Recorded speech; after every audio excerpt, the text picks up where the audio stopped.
He's David Feherty, who joins us now on loan from the Golf Channel and CBS. David, set the scene. By the way, have you ever taken part in the Jim Nance Sound-Alike contest here?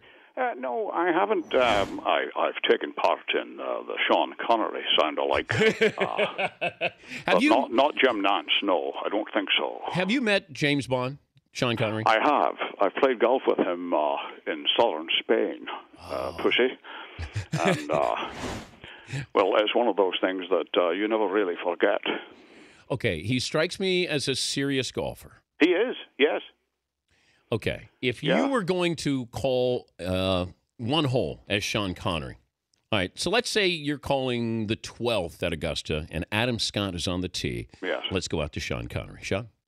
Adam Scott here at the historic 12th, trying to pick a club.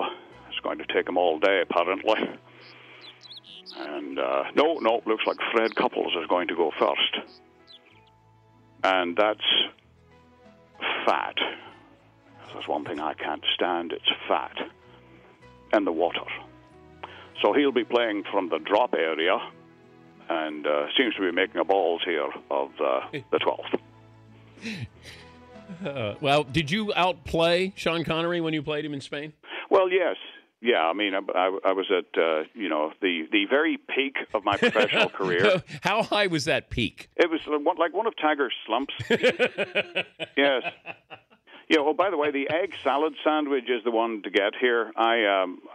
During the broadcast today, I will consume at least 3 of them, which makes me very unpopular with my tower mates.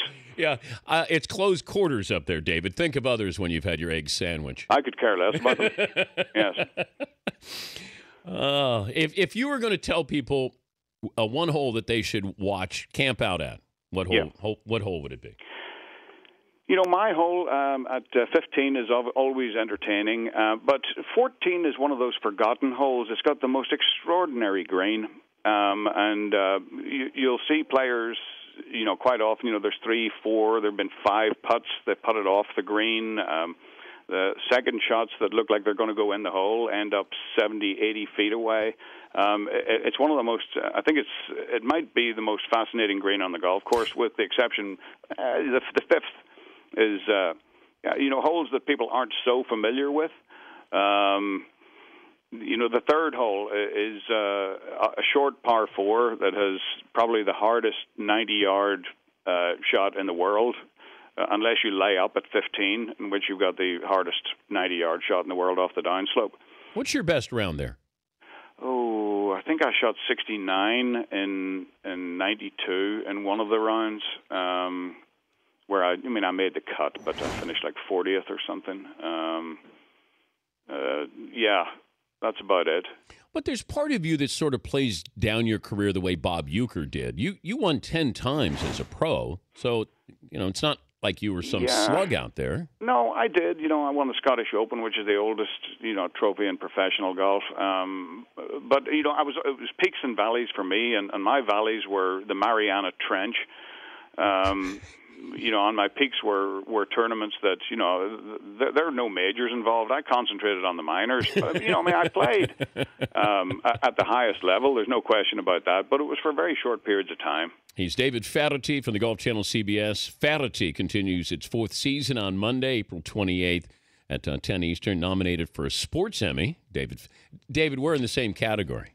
Oh, yeah, you and me, Dan. Well, Costas is going to win it anyway. If he doesn't win, I hope I win. And if I don't win, I hope you win. Yeah, I still think it's an internet prank because I'm going up there to present. And, if you're presenting, what are the odds? It's not going to happen. No, they usually, when you're presenting, that means they ask, like the Academy Awards or, a musical group up for, Grammy. Oh, yeah? Yeah, you usually win. Oh, yeah, right. Yeah. I still think it's an internet prank. Me and Emmy. The only Emmy that I thought I'd ever associate myself with was an Emmy Royd. How many guys have a legitimate chance to win this? Major championships these days, Danny, are just the strength and depth. And I'm looking at the youngsters. I really think that a youngster might win this week. Somebody like a Harris English or Ricky Fowler or, Rory McIlroy, obviously. It wouldn't surprise me at all, if Phil doesn't play so well. He's the favorite. But to see someone...